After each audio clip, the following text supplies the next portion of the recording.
बोला पंडित जी एक बात बताओ, कभी आप किसी ने पहले भी इतना दिया? कभी पहले दिया इतना? पंडित जी खड़े हो गए, किसी और को दे देना, मैं तेरे अहंकार का दान नहीं लेता। देने के समय नम्रता हो जाए तो दान आपका दान है, शुभ दान वही माना जाता है। अकड़ के साथ दोगे, तुम्हारा है क्या दिया तो परमात्मा नहीं है, तुम फालतू अकड़ होकर अपने हृदय खराब कर रहे हो। तो सुना होगा ना आपने, देने वाला और है, देख रहा दिल रैन, लोग भरम मुझ पर करें। इसलिए अहंकार, धन आया तो भी अहंकार, बल आया तो भी अहंकार, और ज्ञान आया बोलो तो भी अहंकार, तीनों अहंकार लेकर के आते हैं। एक बात कह दूं, धन के आने पर भी अहंकार होता है, बल के आने पर भी बोलो अहंकार होता है, और विद्या आने पर भी अहंकार होता है। इन सबका समाधान क्या है? धन आए, बल आए, विद्या आए, जब व्यक्ति उपासक हो जाता है उसका अहंकार दूर हो जाता है। उपासक बने बिना अहंकार दूर नहीं होता। अब देवताओं ने युद्ध जीत लिया, देवियों सज्जनों, युद्ध जीत लिया तो देवताओं का अहंकार हुआ हमने जीत लिया युद्ध। जब ये अहंकार हुआ तब यक्ष प्रकट हुआ, आकाश में यक्ष। कितना बड़ा था यक्ष? धरती से आकाश तक उसका कोई और छोर नहीं था। अब इंद्र ने यक्ष को देखा और इंद्र ने देवताओं से कहा, देवताओं जाओ इस यक्ष का पता करके आओ, कौन है यक्ष। सबसे पहले वायु को भेजा, अब सुनो ध्यान से, वायु को भेजा, तो याद रखो वायु बड़ा देवता है। फिर दूसरे नंबर पर अग्नि बड़ा देवता है, दो बड़े देवता। वायु को भेजा, तू जा पता करके यक्ष कौन है। वायु गया। अब अहंकार की भाषा लगी होती है आदमी की, नमस्ते भी नहीं करी इसने, तो अकड़ खड़ा, हाँ जी। यक्ष ने पूछा कौन भैया? आप बोले मैं, मुझे नहीं जानता तू। मैं तो मैं ही हूं। कैसे बोला? मैं तो मुझे नहीं जानता, ऐसा करके बोले। कोई है भी तू? मैं वायु हूं, वायु। अच्छा भैया तू तो बहुत अकड़ पूछे, मेरे जैसा बलवान कोई है ही नहीं। कितना बल है तेरे में? मैं चाहूं सारी दुनिया को उखाड़ फेंकूं, सारे ब्रह्मांड को उथल पुथल मचा दूं, इतना बलवान हूं मैं। अच्छा तू तो बड़ा बलवान है भाई। यक्ष ने तिनका रखा हाथ पे ऐसे, ले भैया इसको उड़ा के दिखा। तो कथाकार ने लिखा, उपनिषद के ऋषि ने, कि जोर लगाने लगा पूरा, उड़ा नहीं पाया उसको और शर्मा गया। फिर क्या आते बोलो, क्या आते बाद में? शर्म ही आते। फिर तो जब अपनी हिम्मत कमजोर हो जाए शर्म ही करेगा आदमी। शर्मा के वापस आया, बोले मुझे नहीं पता यक्ष कौन है। अग्नि तू जा। अग्नि गया, ये भी अहंकार में था। तुम कौन हो भैया? बोले मैं, मुझे सारी दुनिया जानते, मेरे बिना रोटी भी नहीं बनती, मेरे बिना तो कुछ भी नहीं हो सकता दुनिया में। प्रकाश मैं करता हूं, जात वेदा जलाने की सामर्थ रखता हूं। वो उसके साथ किया, दोनों हार के आ गए। अब वायु भी हार गया और बोलो अग्नि भी, दोनों बड़े देवता हार आए। अब इंद्र स्वयं चला, और जैसे इंद्र गया तो अंतर ध्यान हो गया, यक्ष छुप गया।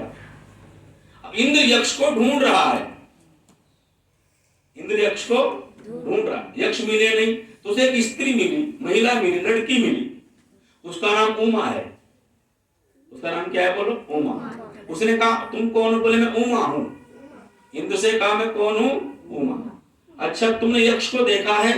यक्ष को जानते? बोले हम यक्ष को जानती तो हूं। बोले चल मुझे ले चल। अब इंद्र को उमा वहां तक ले गई, यक्ष के घर तक, और फिर खड़ी हो गई दरवाजे के पास।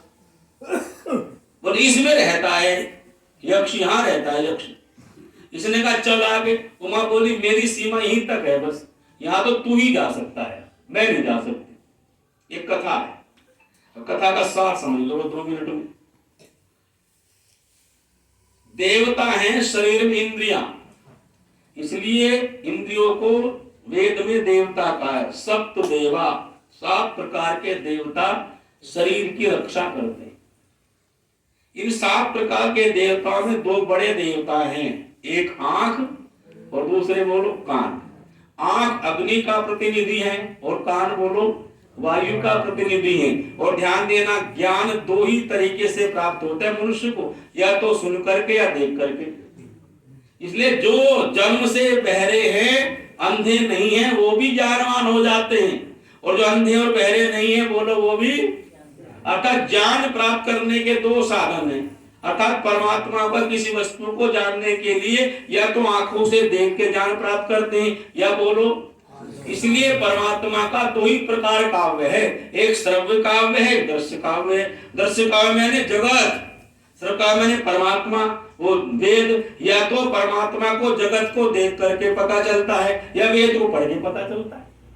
जगत को देखने से जगत के पति का पता होता कि नहीं होता बोलो।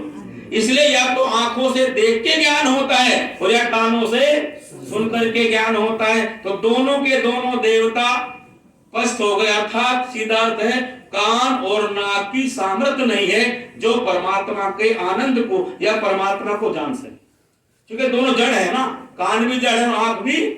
तो जड़ कैसे चेतन को जानेगा।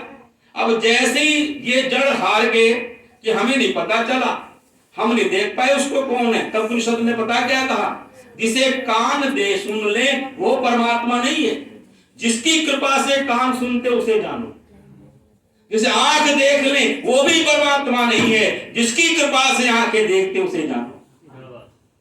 आंखों से भगवान नहीं दिखता, तुम हो एक अगोचर सबके प्राणपति। अगोचर है परमात्मा, ना इंद्रियों में आता न इंद्रियों से जाना जाता, इंद्रियातीत है वह। तो इंद्र कौन है, इंद्र है आत्मा, आत्मा चेतन है। अब जैसी आत्मा जानने के लिए चला इंद्र, तो भगवान ने कहा इससे छुपना पड़ेगा, ढूंढता फिर मुझे। अच्छा बोलो हमसे छुपा है कि नहीं भगवान, जोर से बोलो, छुप रहा है कि नहीं, यह मिल गया सबको है कि नहीं, पर छुपा हुआ है, पर्दे के पीछे है, पर्दा सामने है। अब जैसे ही ढूंढ रहा है हृदयाकाश में, आकाश कौन सा, हृदयाकाश, उसमें यक्ष रूपी परमात्मा भरा हुआ है। अब ढूंढ रहा है उसको इंद्र, किसके सहारे ढूंढने का, उमा के। उमा कहते हैं बुद्धि को, और बुद्धि की अवस्था कौन सी, बुद्धि की व्यवस्था जहां सारे तर्क वितर्क समाप्त हो जाएं, सारे संशय छिन्न भिन्न हो जाएं, उस बुद्धि का नाम क्या है, तब का विद्यते हृदय ग्रंथि छिन्दन्ते सर्व संशया अक्षन्ते चास्य कर्माणि तस्मिन् दृष्टि परावरे। उपनिषद बोल रहा है जब जीव के विद्या रूपी गांठ कट जाती है, सारे संशय छिन्न भिन्न हो जाते हैं, सारे सकाम कर्मों का लोप हो जाता है, तब कहीं जाकर के जीवात्मा की परमात्मा के बीच में स्थिति होती है। इसलिए ये जो यक्ष रूपी परमात्मा है, इसको जानने का सामर्थ्य केवल चेतन जीवात्मा में है।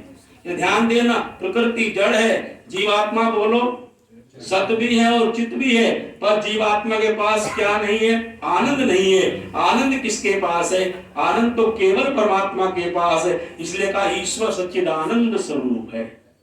बाकी कर